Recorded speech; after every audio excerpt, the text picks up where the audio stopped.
రాష్ట్రంలో కురిసిన అకాల వర్షం రైతులకు తీరని నష్టం చేసింది. చేతికొచ్చిన అనేక పంటలు నేలపాలయ్యాయి. కల్లాలు, కొనుగోలు కేంద్రాల్లోనూ ధాన్యం తడిసి ముద్దయింది. ఎన్ని ప్రయత్నాలు చేసినా వర్షం నుంచి పంటలను కాపాడుకోలేక ఖమ్మం, వరంగల్ జిల్లాల రైతులు ఆగమాగమయ్యారు. ఆపన్న హస్తం కోసం ఎదురుచూస్తున్నారు.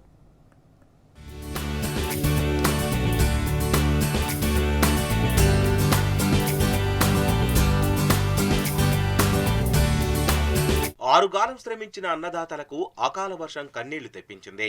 ఉమ్మడి ఖమ్మం, వరంగల్ జిల్లాలో దెబ్బతిన్న పంటలతో రైతులు తల్లడిల్లిపోయారు. ఖమ్మం జిల్లాలోని కూసుమంచి, ఖమ్మం రూరల్, నేలకొండపల్లి, తిరుమలాయపాలెం మండలంలోని కొనుగోలు కేంద్రాల్లోని కాంటాలకు సిద్ధంగా ఉన్న ధాన్యంపై అడుగుమేర నీళ్లు చేరడంతో అన్నదాతలు ఆ నీళ్లను బకెట్లతో ఎత్తిపోశారు. ఖమ్మం రూరల్ మండలంలో కొద్ది రోజుల క్రితమే 4 ధాన్యం కొనుగోలు కేంద్రాలు ప్రారంభమయ్యాయి. గన్ని బ్యాగుల కొరత, కాంటాల ప్రక్రియ ఆలస్యం కారణంగా కొనుగోలు కేంద్రాలకు ధాన్యం రాసులు పోటెత్తాయి. అయితే అర్ధరాత్రి మొదలైన వర్షాన్ని కూడా లెక్క చేయకుండా రైతులు కొనుగోలు కేంద్రాల వద్దకు చేరుకున్నారు. టార్పాలిన్లు అందుబాటులో లేకపోవడంతో వెంట తెచ్చుకున్న కొద్దిపాటి పరదాలను కప్పి ధాన్యాన్ని కాపాడుకునే ప్రయత్నం చేశారు. అర్ధరాత్రి కావడంతో ఎక్కువ మంది రైతులు ఆరబెట్టిన ప్రదేశాలకు చేరుకోలేకపోయారు.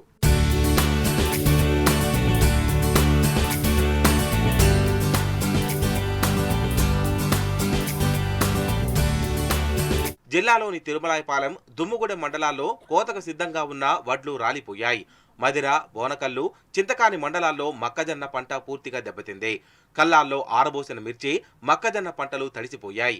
అశ్వరావుపేట, దమ్మపేటలో 10 రోజులుగా రోజు విడిచి రోజు వర్షం కురుస్తూ రైతులకు నష్టాన్ని మిగిలిస్తోంది. మంగళవారం అర్ధరాత్రి కురిసిన వర్షానికి చేతికొచ్చిన మొక్కజొన్న నీటి పాలైంది. మామిడి, పొగాకు, మునగ, కూరగాయ పంటలు దెబ్బతిన్నాయి.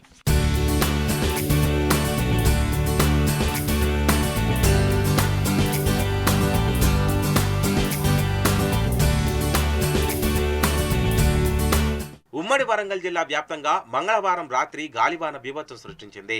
భారీ ఈదురుగాలులతో వడగండ్ల వర్షం కురిసింది. కొనుగోలు కేంద్రాల్లో ధాన్యం తడిసి ముద్దైంది. ఆరబోసిన మొక్కజొన్నలు కొట్టుకుపోయాయి. కల్లాల్లోని మిర్చి తడిసిపోయింది. వరి, మొక్కజొన్న, అరటి, బొప్పాయి తోటలు నేలమట్టమయ్యాయి.